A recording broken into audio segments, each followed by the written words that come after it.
welcome to the Teacher's Toolkit for Literacy, the free podcast for motivated teachers and school leaders who want to inspire their students and school community in literacy learning. Make sure you subscribe to the show on your favourite podcast player, and for more amazing literacy resources, check out the show notes provided with every episode. Hi, I'm Sharon and I'm the host of A Teacher's Toolkit for Literacy. In every Toolkit episode, we bring you specific resources, tools, strategies, tips, techniques to help you in your job as a teacher of literacy. Firstly, we acknowledge and pay our respects to the Kaurna people, the traditional custodians whose ancestral lands we gather on. We acknowledge the deep feelings of attachment and relationship of the Kaurna people to country, and we respect and value their past, present and ongoing connection to the land and cultural beliefs. And welcome, Phil. Thanks, Sharon, and welcome everyone to this podcast called New Writing Units Uncovered. And Sharon, a great start to a new season of podcasts, isn't it? It sure is. It's been a while since we've been on the airwaves. It has been. It's been nice to have a bit of a break, and doesn't mean we haven't been working in schools and doing lots of work, but it has been refreshing to recharge a little bit. That's exactly right. Well, some of the things we've been recharging have been our batteries. No. Yes. Well, our personal batteries.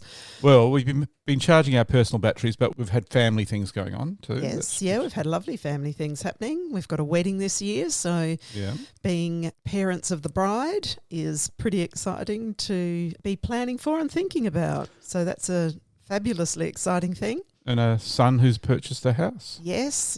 So we are now officially empty nesters. I know. It's a different feeling, isn't it? It is. That's another thing we're still working through, folks. Yeah. We need a bit of therapy on that one. Yes. And I guess one of the things that has been really interesting has been going weekly out to lawn bowls, hasn't it, Sharon? Yes. So just social bowls. We're not talking about penance players here or anything, but certainly having a weekly match at the bowling club. We're in a team with the neighbours and getting to know many more of the locals and just having a really good switch off. Won't say we're great at it, no, but it's certainly been a nice opportunity to balance out the work and having a little something else going on in life. And it's put us in the position of a learner and realising how much we have to learn. Yeah. And I guess that's like a student or a child in school learning things for the first time. Well, not just children. I think we're all, it doesn't matter what age we are, does it? No. That when we're put into a learning situation, those same learning principles apply, no matter what age, no matter what. I know that, but I think sometimes when we're teaching, we teach and it's really good as teachers to put ourselves in the shoes of the learner. Yes. Because then we adapt to what the learner needs more. Yes. Yeah. Anyway, it's interesting being a learner and realising how far we have to go. I mean, really... Do you think 10 years we'll be better at it or something? Or, I don't know. Well, I don't know if we need to be better at it to enjoy it anymore. That's true. That's the thing. You know, I'm at the skill level I'm not actually, maybe that's the thing that, you know, it does come back to purpose for the learning.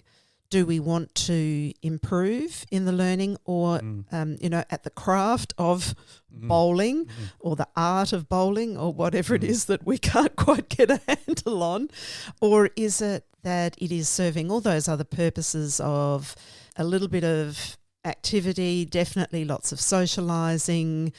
But don't you think it's surprising how much you are learning without realising it? You know, you come to the end of 5 weeks of bowls and then you realise, oh, yes, I have made all this progress. Yes. But on the actual day, you don't actually see a lot of the learning that you No, and in fact, one of the really fascinating things that I have learned is that whenever I have spoken to a bowler, with some expertise, and the wonderful thing about that social evening bowling is that there are always club members who are around to coach. And I love that. So there's on-the-spot coaching, which we're a big fan of in classrooms. And on the bowling green it happens that there's that on-the-spot coaching, so that right there, right then, someone will just tweak something like which way your feet are pointing when you're bowling, how you're lining up your hands on the bowl, and how adjusting the position of one finger can make such a difference to the trajectory of that bowl. How having your own set of bowls would probably help. Yes. Yes. Because we've been using random sets of bowls. Yeah. Anyway, we've probably had enough of Yes. bowls, but isn't it fascinating to talk about learning? I think that's, because that's at the heart of all our teaching. Yes. Yeah. Okay, Sharon, with our topic today, what's the teaching struggle, do you think? Teachers sometimes are not sure about the teaching of writing, lining it up with the Australian curriculum, and particularly using literature as models in their writing. Is that a bit of a struggle, do you think? I don't think that's teachers' first struggle. Okay. I think teachers' first struggle is often, what do my children need to know to be ready for NAPLAN? Right. I think that is a dominating Pressure. struggle that teachers face, and whilst they inherently know that isn't the main focus, the amount of attention that it is given does, I think, put teachers in a position of some struggle, like wondering, because it's a very personal thing. How well do your children perform on the NAPLAN assessment? And I think that then causes one of the biggest struggles that we see in schools is that teachers feel that there are, because our national assessment puts two forms of writing at the core of the assessment, and that might be a narrative or that might be a persuasive, that what I do see a lot of schools doing is making those two forms of writing the only two forms that they're really concentrating on throughout the year. And so that might be doing a term of narrative writing and then a term of persuasive writing and then back to narrative writing, and then we might do something else. So I'm not saying that, and in no way am I making any criticism of anybody here. I'm really saying I think that is a struggle that teachers have, that they feel they're the things that they need to concentrate on, and getting those right seems to be hard. So a struggle for teachers, and probably us with this podcast, is how do we make things a whole lot better in the classroom for them? Yeah, and I think you've said one really important thing already about the struggle is actually how do we move from thinking about, to be honest, the NAPLAN is meant to be, well, I see it in this way, that it is an opportunity for students to showcase what they can do. If we're just talking about the writing component, what they can do as writers. And if we talk about literacy as being that active choosing and using, so that if I'm going to be writing a narrative, then I am choosing and using all the wonderful things that I know about writing a narrative and about constructing a narrative and crafting a narrative, and I'm showcasing that in that assessment. But I think the really important thing that you said in that earlier bit about, the rich curriculum is actually our Australian curriculum doesn't just say narrative and persuasive writing. It talks about a really rich range of writing that our students would engage in, and some of that writing, so from year 3 up, the curriculum talks about, persuasive, imaginative, not just narrative, but imaginative and informative. But within that, there is that wonderful part of the Australian curriculum in that literature strand that talks about children creating literature. And therefore, there is that beautiful link that you've already made about that struggle of how can we create literature-based literary text. So how are we innovating, adapting, experimenting with literature to create literature? And that part there, I think, is a struggle, because that's a part that's isn't showing up on the NAPLAN. And I think is the piece that, when we really look at the curriculum, and I point that out, or we revisit that, when we're looking at the curriculum, people go, oh my goodness, that's something that I haven't actually been doing, haven't been letting my children do. Now, once again, that's not a criticism. I can point to myself on that. Yeah. But I think that's where, it's just getting back to, I think the NAPLAN can cause a struggle, but there is, as you said, how can we move through this rich curriculum and really bring literature, both fiction and non-fiction text, to our students in really rich ways? I suppose, to be fair on the NAPLAN, it's not really trying to assess all aspects of writing, is it? Absolutely not. It's kind of a snapshot of the certain areas. Yeah. But in doing that, it's made us focus too much on that. I think it is something that has been fallen into by accident. And I am not saying that NAPLAN was intending that to happen. No. That's why I often talk about with schools. And I like that here we are in 2024 with NAPLAN now earlier in the year. And I think that's such a good call around, do you know what? Let's let our students at the beginning of the year, I intentionally use this word, let them showcase what they can do. So with all this in mind, Sharon, you beavered away at your computer for many months. Oh, gosh. Is this staying in? Developing these amazing writing units. Now, can you tell us just why you thought that was a good idea? Well, actually, I really liked you had more to say about what we see as teachers struggle. And I think, this is why I've beavered away at these units. So I think, the progression of this is good. Yeah. Is thinking about, all right, so if we think about the Australian curriculum and the literature and creating literature, then that is one of the big questions, teachers. We are in big discussions about those things. So what literature can we use to enable students to create, to experiment, to innovate, to create literary text, to create literature? And so I think that is a struggle.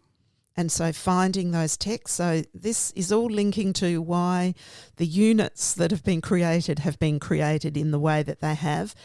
And also that idea about, well, what is the fullness? Like we always talk about this. This is one of our catchphrases, the fullness of the Australian curriculum. So if we want to talk about writing in the fullness of the Australian curriculum, we want to talk about the different craft elements of writing, the different structural elements of writing, the writing process, structures, routines, tools that we would look at to achieve the fullness of the Australian curriculum. Okay. So the units, Sharon, are a way of teaching writing that goes into the fullness of the Australian curriculum. Yes.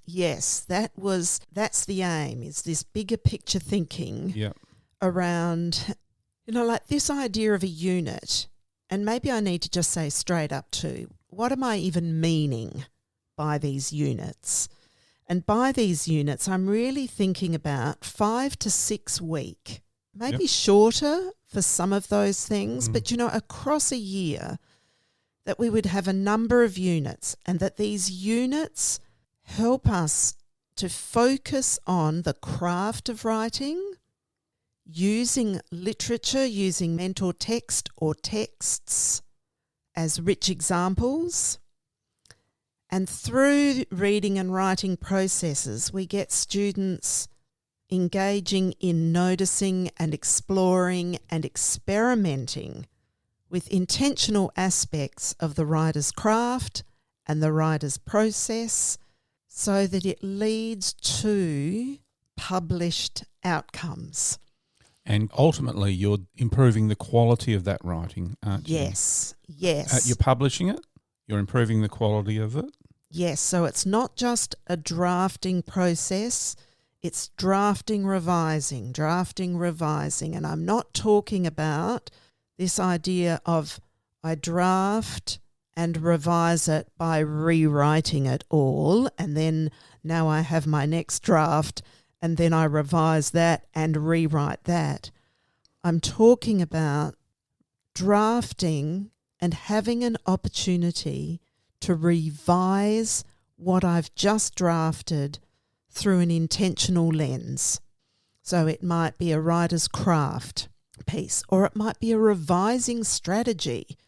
So what does it mean to revise? There are so many fantastic revising strategies that we teach our children. So what if we're revising just to look at, well, what words don't we need in here? So what do we need to delete from this?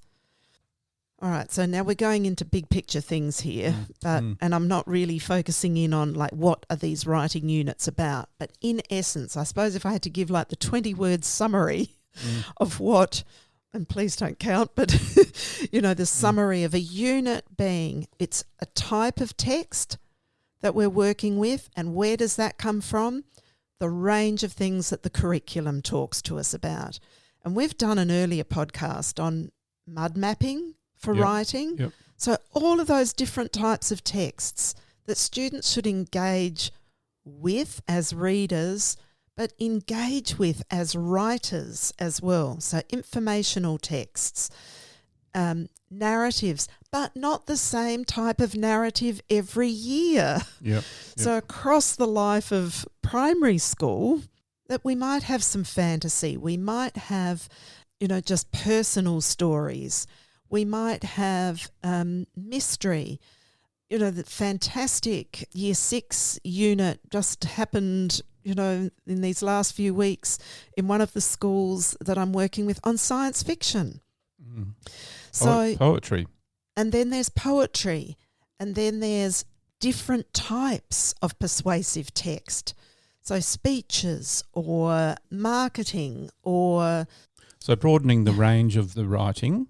Yes. Within imaginative or informational or persuasive. Yes. Or procedural. So across the whole of primary school, you're coming across a rich, diverse range of those different aspects. Yes. Which your writing units are trying to address. You haven't finished them all yet. Oh, well, bit by bit. Yeah. So at each year level, there's probably 3 or 4 units. Yep. All structured in the same kind of way. Right. And here's an important thing. What they are not is a script. Yeah, that's true. For 5 to 6 weeks. Yep. They are not a script for a unit.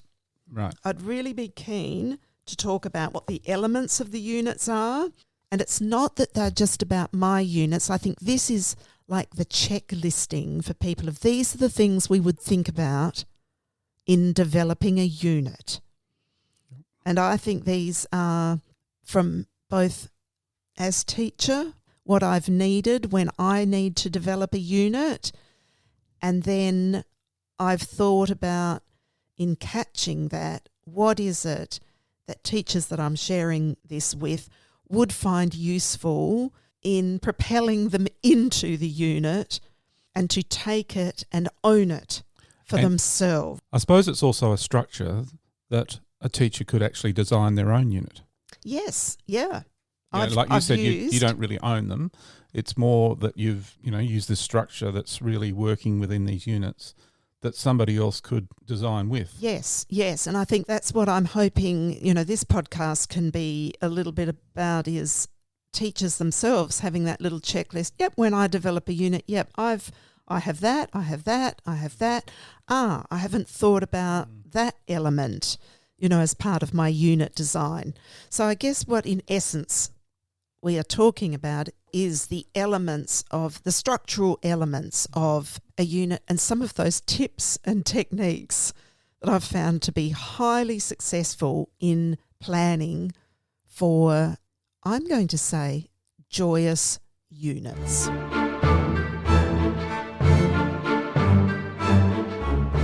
Hi everyone, just a little Teachific promotion here. We've kept our Teachific individual membership price at the same level for quite some time now, but we're announcing an increase in fees on June the 1st this year.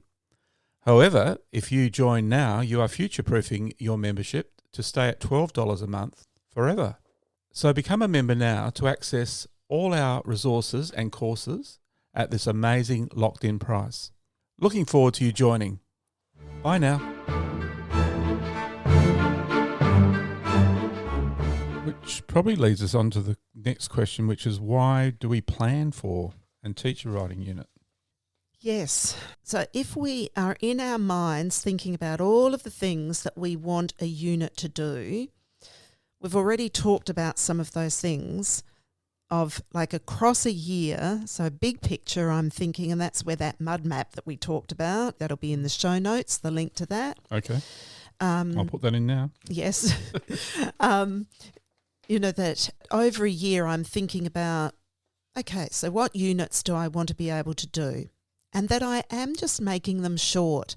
I do not need a unit to go for 10 weeks. No. It's just and that drives us all mad, drives us as teacher. Much more interesting for the kids. Yes. To have 2 units or 3 units in a term. Yeah. Yep. Probably 2 is enough. Well, in our 10-week terms, or sometimes in our, sometimes our shorter than that week terms. But once I've thought about, okay, range of units, but then I'm thinking, right, for this unit, why am I wanting to plan that? So I'm really wanting to think about, all right, so what kind of text do I want students to be able to create? Is it informative? Is it imaginative? Is it persuasive? Is it procedural? Is it poetry? What is it? And then to be thinking about, out of all of the writing craft aspects, what do I want to be intentional about in this unit? Because I can't teach everything in every unit. But intentionally thinking, right, now this is another thing we've done some podcasts on and we've talked about is the 6+1 traits of writing. Mm-hmm. And that really focuses in on writer's craft. So if you're ever thinking about craft of writing, what are the things that I would be thinking about? I'm trying to, in planning a unit, think, right, when I look at my students' writing, and I can be using the 6+1 traits rubric to see where my children are sitting in those different craft elements. So, what is their word choice like? Is that something that could I be intentional in this unit to really focus in on teaching some of the word choice strategies? And so therefore looking at my mentor texts and looking at how does the author, so for word choice, for example, and once again in the show notes we can link the key qualities of each writing trait for the 6+1 traits. For word choice, for each trait there's kind of 4 key elements for each of those. So just for example, in word choice we've got using strong verbs, or we've got selecting striking words and phrases, or we've got using words that are specific and accurate, or using language effectively. I can't expect my children to get all of those under control. But I should intentionally be using mentor text, like where will my children, from what I see in their writing, which one of those things am I going to choose that will really benefit them as writers? I think that was a key thing that you just said there, Sharon, because a teacher's thinking, which one of these writing traits am I going to cover or whatever, but to notice what they're doing in their writing is a key to unlock the door with what writing trait you're going to use. Yes. Yep. And I think we all need as teachers a guide like this to know what it is we're looking for, to go, that's what I'm not seeing in their writing. But it's the professional choice of the teacher Yes. as to the direction you're going. Yes. Yeah, because going back a step, you did say that all this is about not having a lockstep It's not a script. Yeah. It's about, here is your choices, but these writing units will help you make those professional choices, won't they? Yes. That's the key. Yes. Yeah. So in a unit, it might talk about the language and the word choice, but which aspect of word choice would we focus in on?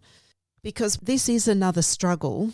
Like, this is like a conversation with teachers that I'd be sitting and having. You know, when I plan with teachers, these are the very things that we talk about.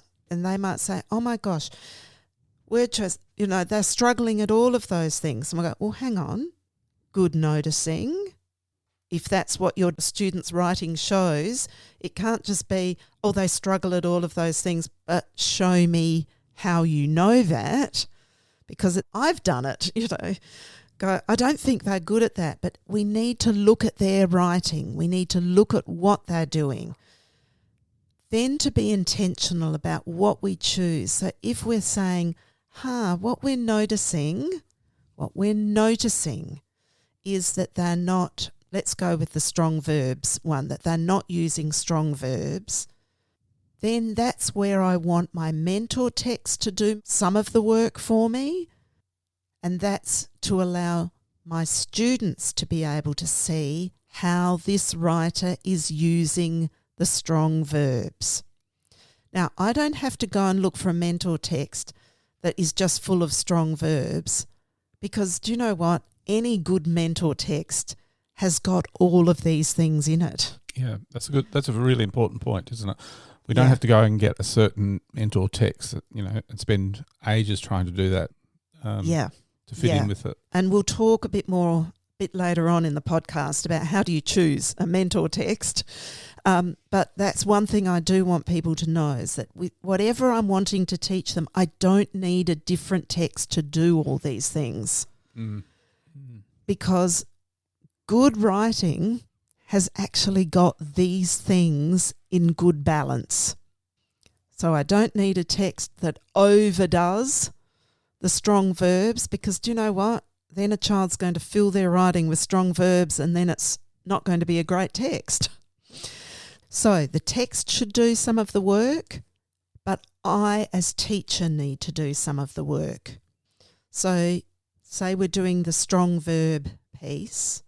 It's not about setting children a writing task now where we give them an activity or give them a sheet where they have to change out someone else's piece of writing and add in some strong verbs. What we want to model is how in my writing that I've done as teacher, how am I improving that writing by looking at where can I add in some strong verbs. Now we're talking about, in my draft, how can I revise it to improve it? Right here, right now.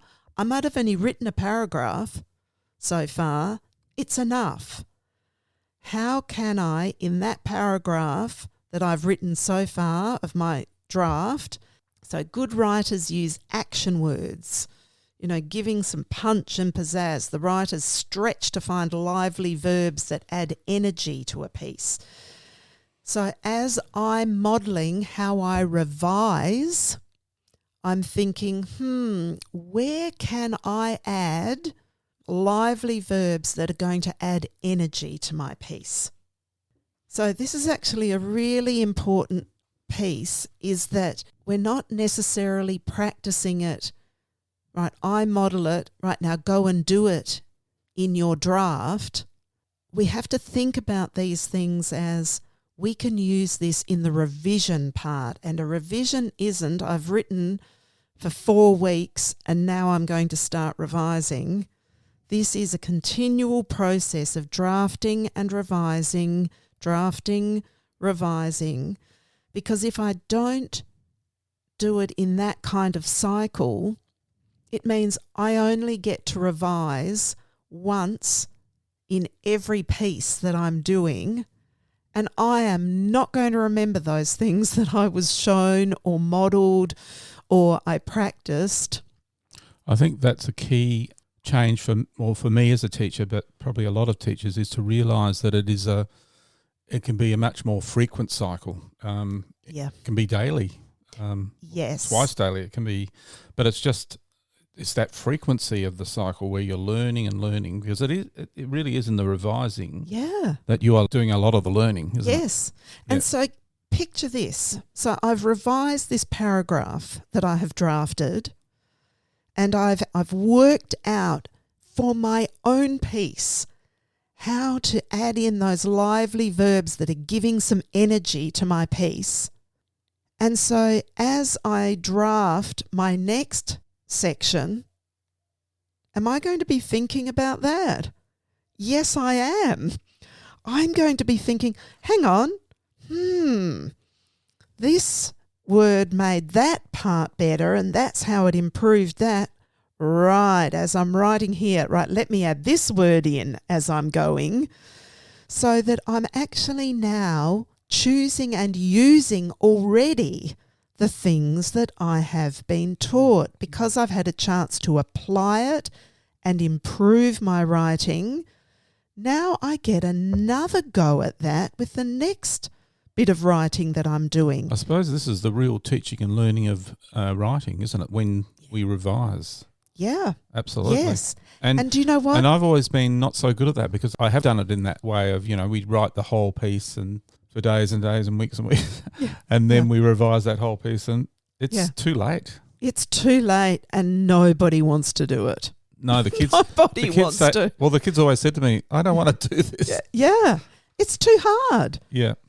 Because can you imagine how much work there is to be done to improve? But if you do a little bit of improving each day with what you've done, it's manageable and you get to see what you've done throughout that piece that got better and better. The more you applied it. So rather than applying it, let's say you do 4 units in a year. I'm not proposing that at all, but let's say that's what you do and you revise in big chunks. That's giving your kids 4 shots at revising and improving. So it's not enough. Do these units somehow support the teacher in that process, or is it just something that they would... Really good question. I don't think I've written it into the unit, but that is something that in planning out, that's why this podcast is a little bit of gold. And can be connected to the units, because if they have those units with the podcast, then they'll understand a lot more of the thinking behind it. Yeah. But we have got up on Teachific, and this can be linked to it, is all the different revising strategies. Excellent. That there are. But I think this is, so actually when I'm planning with teachers, this is actually how we plan out for the unit. And I'm not 100% sure I've got a planner up there, but I could put one up there. And that is with a 5-week unit. So with the teachers that I work with, we draw up the 5-week plan. We cross out the days where we know, it might be a public holiday, or it might be something's happening in school that day. It might be sports day or whatever. And so it's not a day we're going to be in the classroom. And I'm left with this number of days and this amount of time. And then we try and plot that out as, okay, how many days do we need for the planning of this? Now, I'm going to come back to a question you asked earlier about purpose. And purpose is highly critical here for the planning process. So if we are clear on the purpose of this piece of writing, of having a purpose and who our audience will be, sometimes that purpose comes from the link that we make this piece attached to. So it might be that we are attaching this to another unit of work that we have ongoing. So it might be a science unit, or it might be a HASS unit, or it might be, and so we are connecting it to other learning that we're doing. Our purpose also links to then, say it's going to be a fantasy narrative, and I'm going to link this example to a Year 5 teacher that I'm working with. Beck is exceptional at front loading for particularly narrative or imaginative type texts, whatever the type of text it is. Her read aloud for the weeks before the unit. So if it's if we're going to be writing fantasy, she is reading an exceptional fantasy text to them. So really developing their background knowledge. Yes. Yep. So front loading that, thinking about how fantasy is working, noticing the elements, the features. So you can see, like, that's pre-planning then. So before that unit, she's already thinking, and I just hope these are like tips I'm not saying them to stress people or overwhelm people, but these are really practical management tips and techniques for empowering units. And helping the children have success with their writing. Yes, absolutely. So when it comes to the planning part, so let's think now in the unit, in a 5-week unit, we are plotting what part of the writing process are students involved in each of those days. So we have a bit of a mud map of that plan. Now, it might not stick entirely to that, but we need to have a bit of a mud map of that. And we'll take a break there from part 1 of our podcast. We look forward to you joining us for part 2. Bye for now.